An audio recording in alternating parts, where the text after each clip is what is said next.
Chair, members of this House, from the very start, the government proposed. The policy seems to be not so feasible. Why? Because it is contradictory in nature.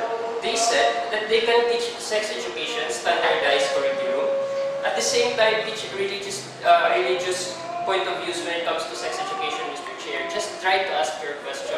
If you're a grade 6 student, what is the first dilemma that you will suffer from? Apparently, it is confusion. This is how our religious pastors said about sex, Mr. Chair. But this is how United Nations says about sex. And furthermore, there is the standardized sex education policy of the government is not really that helpful. Because at the end of the day, following consequences will do. It will encourage the proper agencies who are responsible for sex education. Secondly, it will encourage the moral stand of the religious institutions, Mr. Chair and members of this House. Third, it will encourage the very idea that people have an option to whether they want to be educated in a pragmatic way, just like how the government's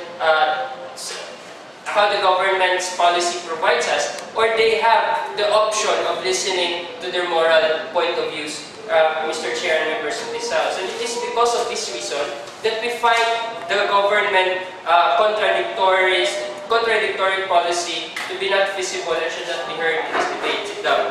We believe, Mr. Speaker, that since private educational institution has the power to self-regulate, we cannot compel this institution to adopt policies that may endanger their name. Basically, although we concede that sex education is helpful in any sort and that we can favor modern education in order to forward sex education at that, we need to consider, especially on matters on sex and religion, Mr. Chair and members of this House. Because of that, we counter-propose that sex education as an option recourse for religious educational institution. What do we mean by this?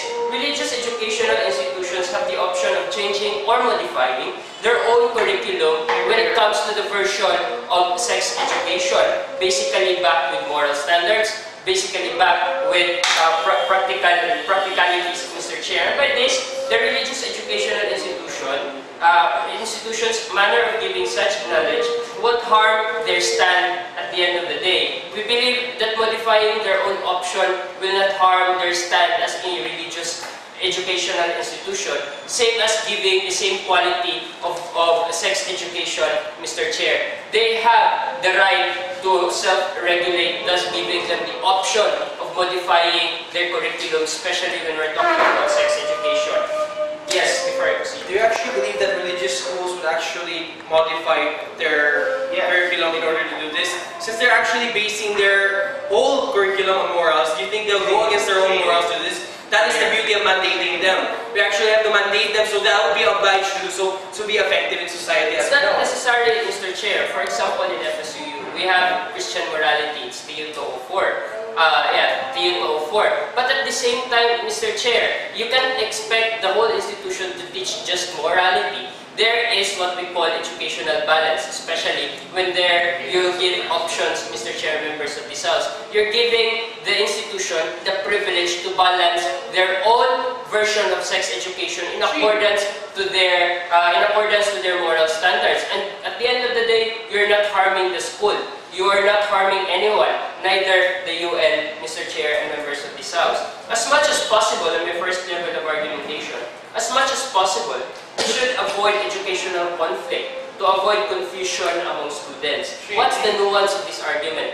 If you mandate a standardized sex education, it will lead to conflict of interest, especially when the recipient of this policy are religious institutions, Mr. Chair, who have an absolute values and absolute views on morality. Now, what is the solution?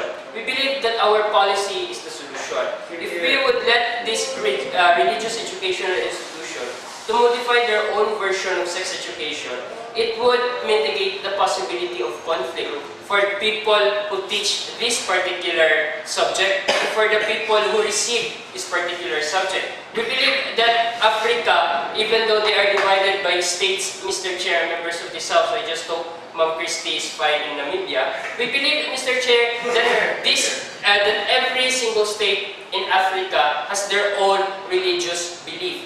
They are not majority Catholic, just like Philippines. They are not majority Protestants, just like, you know, Mr. Chair, America, or not majority Islam in, just like in Middle East, Mr. Chair, members of this House. These states, most of them has this cult-like religion, Mr. Chair, and they have their own moral standards. Now, just imagine if you will give a standardized, mandating standardized sex education. Apparently, there is conflict, and the people who will suffer from this particular conflict are the parents, are the children, and even the religious institution itself. The problem of the government is they are only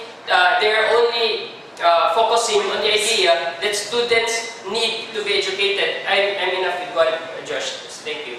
You can reserve that all.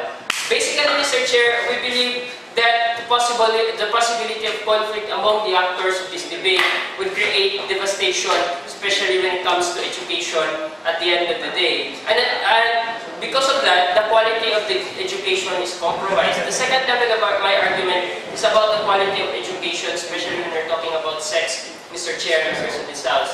The nuance of this argument is this. Education, ideally, should be of the best quality, and it is only attained if all the angles of a particular issue is being given or being shown in a particular subject. What's wrong with standardized mandatory sex education, Mr. Chair, is you're only viewing a portion of the whole issue. You forget and disregard the values and morals, Mr. Chair and members of this House. You disregard that the families of these children may be an advocate of a particular religion, Mr. Chair and members of this House, that it would actually harm them, making the quality of education disregarded and compromised at the end of the day. Because children of this age, Mr. Chair, of this grade level, Mr. Chair, would really favor their parents much than of their school. This necessarily suggests that it defeats the very purpose of sex education, because children no longer listen to what United Nations mandatory standardized sex education policy, Mr. Chairman. In standardized sex education, practical knowledge are more favored and less of morals, and that is something wrong, especially in the context of absolute values, Mr. Chairman, members of this House, just like how religion sees that. And last, Mr. Chair, with optional adaptation of the policy, with the institution having the power to modify their curriculum, they strike balance with morality and practicality. Thank you. Here, you spoke 8 minutes. Speaker spoke for 7 minutes and 56 seconds. Wow.